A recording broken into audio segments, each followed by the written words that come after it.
देख बेटा दादी आ गल खून कहरा रोनी बेटा खातिर रोइए ना, बहुत दिक्कत इतना रो रही है। ना रो बेटा सब मिल के रोनी बहु सब रो रहो हैं।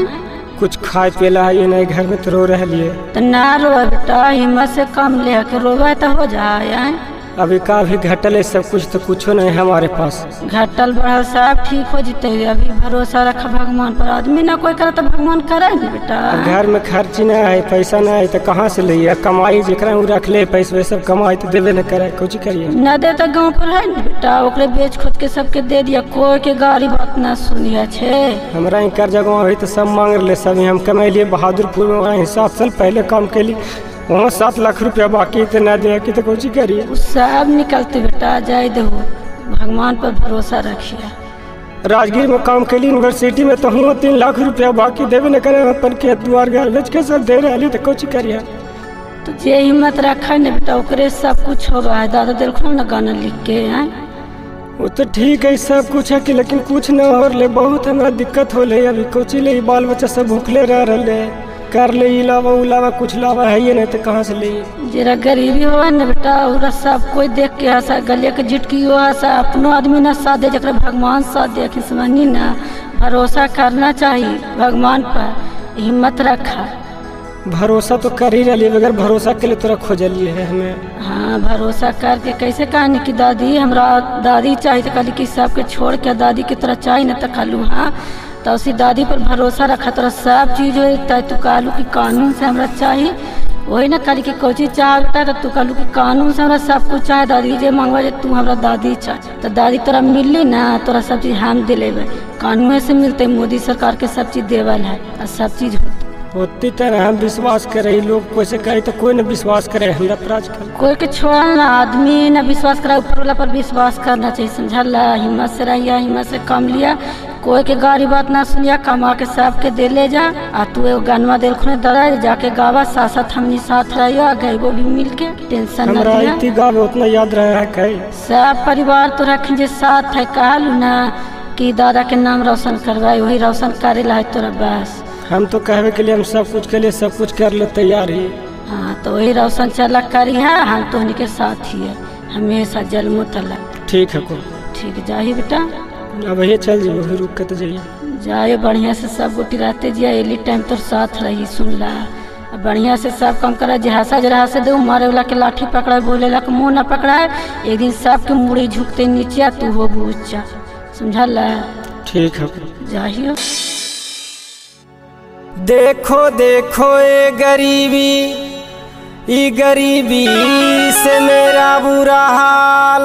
दादी माँ के दर पे विश्वास लेके आया हूँ। मेरे बचपन का साथी है दादी माँ। यही सोच कर मैं उनको आत्मा को अपनाया हूँ।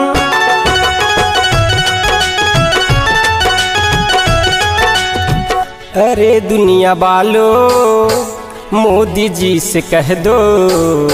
अरे दुनिया वालों कानी खोल कर सुन लो।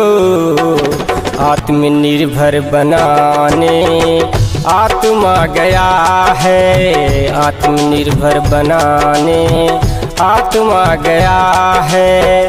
भटकते भटकते न जाने कहाँ से, भटकते भटकते न जाने कहाँ से वायरस कोरोना धरती पे छा गया है। वायरस कोरोना धरती पे छा गया है। अरे दुनिया वालों मोदी जी से कह दो आत्मनिर्भर बनाने आत्मा गया है।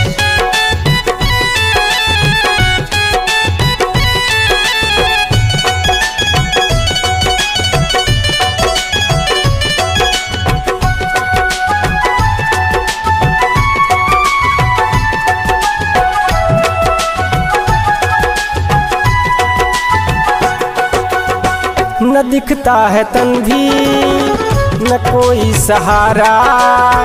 बता दे नरेंद्र मोदी से न देता सहारा हो।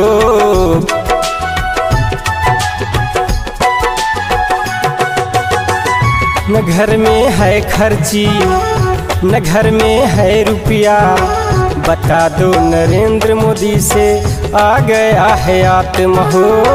न दिखता है तन भी न कोई सहारा, बता दो ये मोदी जी से न कोई सहारा हो। बता दो ये मोदी जी से न कोई सहारा हो। एक बार मोदी से जाकर कह दो, एक बार मोदी से जाकर के कह दो, आत्मनिर्भर बनाने आत्मा गया है। आत्मनिर्भर बनाने आत्मा गया है। अरे दुनिया वालों कान खोल कर सुन लो, आत्मनिर्भर बनाने आत्मा गया है।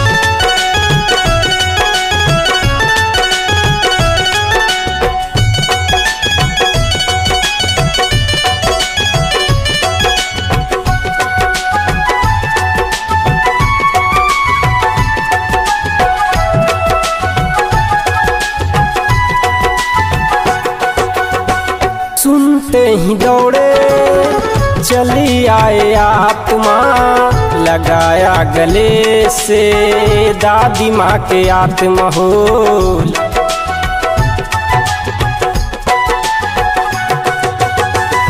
सुनते ही दौड़े चली आए आत्मा, लगाया गले से दादी माँ के आत्मा हो। सुनते ही दौड़े चली आए आत्मा, लगाया गले से दादी माँ के आत्मा हो। लगाया गले से दादी माँ के आत्मा हो। हुआ मोदी जी को बहुत ही अचंभा, हुआ मोदी जी को बहुत ही अचंभा। मेहमान कैसा आत्मा गया है, मेहमान कैसा आत्मा गया है। हुआ मोदी जी को बहुत ही अचंभा, मेहमान कैसा आत्मा गया है।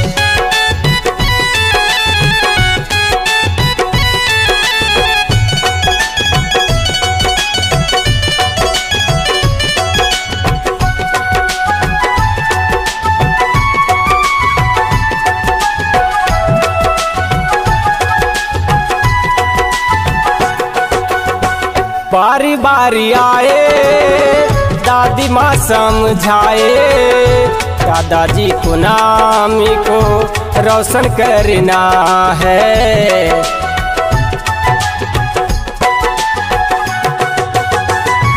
बारी बारी आए बैठो समझाए, दादाजी को नाम को रोशन करना है। बारी बारी आए दादी माँ समझाए, दादाजी को नाम को रोशन करना है। दादाजी को नाम को रोशन करना है। न घबराओ प्यारे संजीत सवरिया, न घबराओ प्यारे संजीत सवरिया। खुशी का समय तेरा करीब आ गया है। न घबराओ प्यारे अरे दुनिया वालों, खुशी का समय तेरा करीब आ गया है। खुशी का समय तेरा करीब आ गया है।